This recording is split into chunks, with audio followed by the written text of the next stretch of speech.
El Perú en 1980 al 2000 se enfrenta a una ola de violencia que viene gracias a los grupos subversivos Sendero Luminoso y MRTA, o Movimiento Revolucionario Tupac Amaru. Estos dos grupos azotaron al país por más de una década con sus acciones terroristas y tomaron un sinnúmero de víctimas.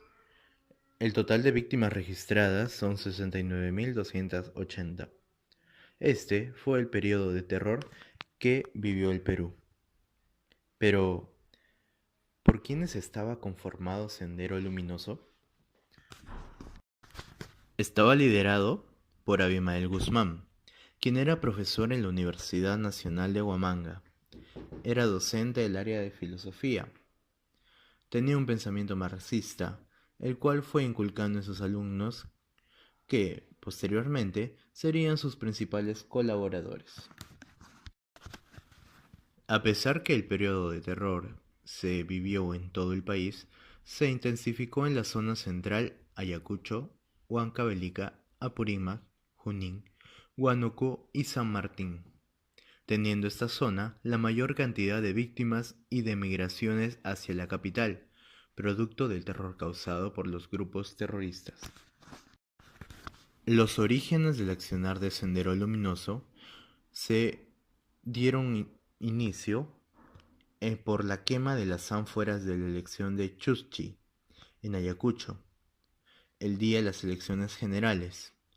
Luego de 12 años de dictadura militar, este fue el primer movimiento del grupo subversivo Sendero Luminoso. Como podemos ver, las zonas en las que actuaba el grupo Sendero Luminoso son principalmente zonas rurales, lo que también provocaría la migración en masa a la capital limeña, creando así una invasión masiva a la región. Una de las acciones terroristas en Uchurascay, las acciones terroristas en Uchurascay, 26 de enero de 1983, fue una de las más resaltantes. Esto por la muerte de 8 periodistas, que ahí se encontraban para informar acerca de los hechos producidos en Huaychao por el asesinato de 7 senderistas. Ellos fueron asesinados por la población por confusión con los militaristas de Sendero Luminoso. Uno de ellos pudo tomar fotos. Otra de las zonas más afectadas por el problema del terrorismo fue Uchuracay, azotado en 3 ocasiones por Sendero Luminoso, costando numerosas muertes. Los ataques fueron realizados mayoritariamente en días festivos. Pero no solo esta comunidad fue afectada por el terrorismo. Otro caso también fue acerca de la comunidad de Putis, pero no por los terroristas directamente, sino por las fuerzas del orden. Fueron asesinadas 123 personas por ser considerados como integrantes de la agrupación terrorista. Otro caso a resaltar es del pueblo Ayaninka, que estuvo bajo el control de Sendero Luminoso y del que, producto de un decrecimiento masivo en su población, perdiendo el 22% del total. Como resultado se tuvo a más de 10.000 obligados a huir y asimismo a 6.000 asesinados. Mientras todo esto pasaba, en la capital limeña no se escuchaban muchos comentarios acerca del tema, pero esto cambió cuando el terrorismo llegó a Lima, con los atentados en Tarata, Barrios Altos y el asesinato de María Elena Moyano. Esos son los casos que aterraron a la capital e incentivaron al Estado a tener una reacción más drástica en contra de los subversivos. El caso de Barrios Altos fue una acción de parte del Grupo Colina, que en el marco ilegal contra Sendero Luminoso dispararon a los vecinos que participaban de una pollada en el cercado de Lima el 3 de noviembre de 1991. En el atentado directo de Sendero Luminoso en Tarata, Miraflores, con el coche bomba, dejaron sin vida a 25 muertos y 55 heridos. Al parecer, el objetivo era el banco de crédito que se encontraba en una calle vecina, pero el coche había explotado antes de cumplir su plan. Una mujer símbolo de esta época fue Marilena Moyano, quien fue asesinada por parte de Sendero Luminoso, gracias a que ella ayudaba a los grupos más pobres de los cuales Sendero Luminoso aprovechaba. Sendero Luminoso, para controlar los grupos sociales que tenían gran impacto en la representación, tuvo que asesinar a esta mujer, ya que ella dirigía los comedores populares, clubes de madres, el programa de vasos de leches y fue cofundadora y presidenta de la Federación Popular de Mujeres de Villa El Salvador. Claramente una mujer ejemplar y muy servicial en ese tiempo de necesidad. También resaltó la debilidad de las instituciones democráticas con el control sobre la administración interna durante más de una década en las cárceles. Estos fueron centros de formación militar e ideológica en donde Sendero Luminoso planificó muchos de sus atentados.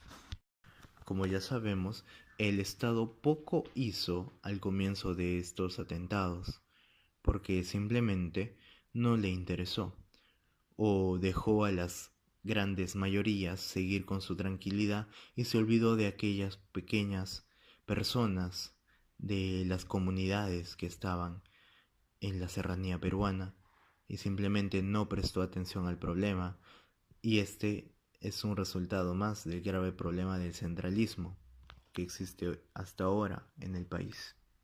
También cabe destacar el asesinato de las autoridades civiles, que fueron más de 2000, estas victimizadas por Sendero Luminoso.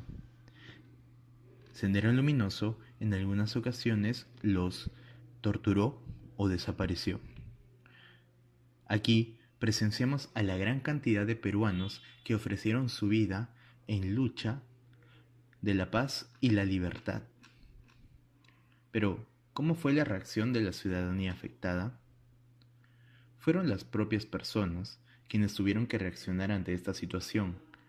El Estado no hizo mucho. Las personas tuvieron que actuar de forma tajante.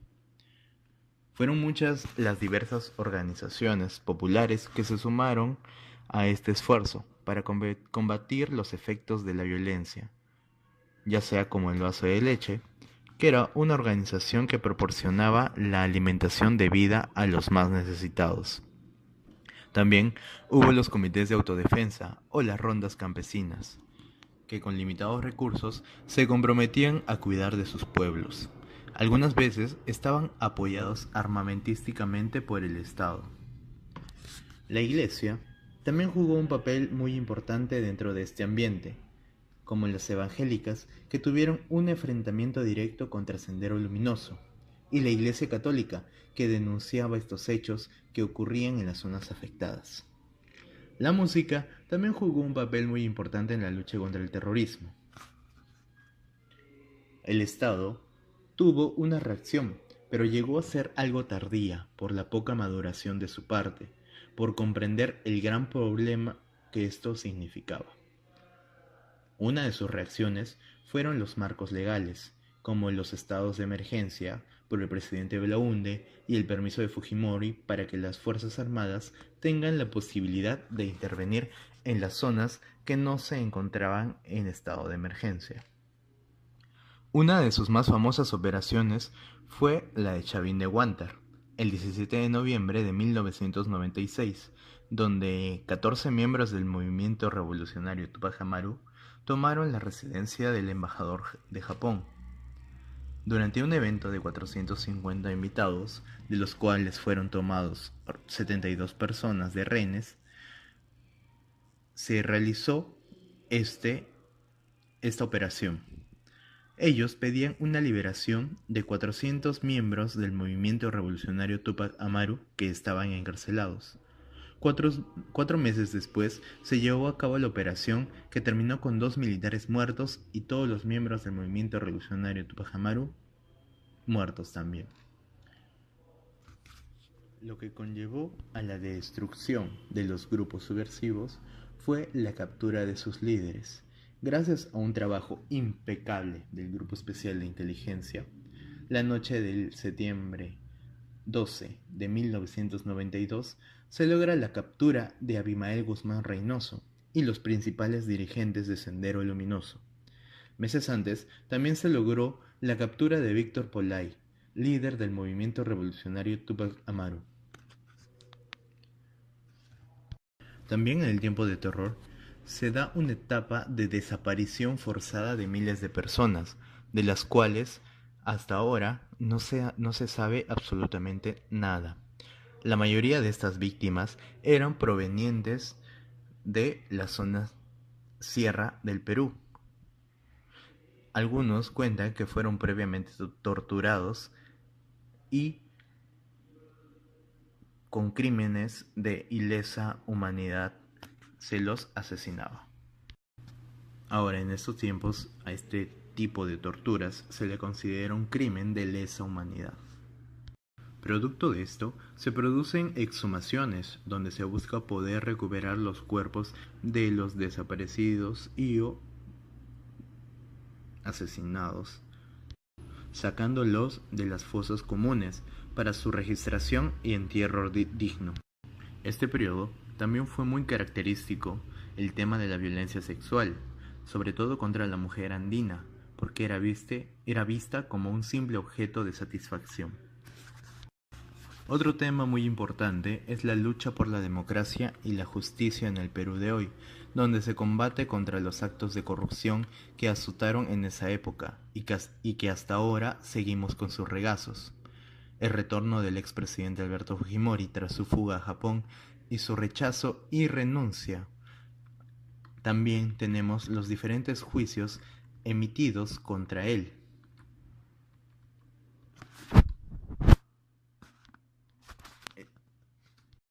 Una etapa muy importante tras el gobierno del presidente Fujimori fue el gobierno provisional de Paniagua, donde se instauró la Comisión de la Verdad y Reconciliación y donde empezó el proyecto de la restauración democrática. También empiezan los juicios contra los principales dirigentes de los grupos subversivos. La CBR produjo 2 informes acerca de las audiencias públicas donde se podía contar el horror de lo vivido por las personas afectadas. Uno, escrito en 9 tomos, que recoge la investigación histórica, y otra visual conocido como Yupac Napac, que es un archivo de fotos periodísticas. Hasta ahora tenemos grupos subversivos y que actúan ahora en el Brain y el Madre de Dios, unidos con el narcotráfico. Por lo tanto, hago un llamado para que nuestra pelea no termine, porque estamos en busca de la paz. Nuestra pelea no ha terminado y no debemos ignorar estos movimientos, al igual que antes ignoraban en sus inicios a Sendero Luminoso. Construir el futuro depende de nosotros, pero solo lo haremos con responsabilidad y seguridad cuando conozcamos nuestra historia para poder reaccionar ante esta realidad proveniente del pasado.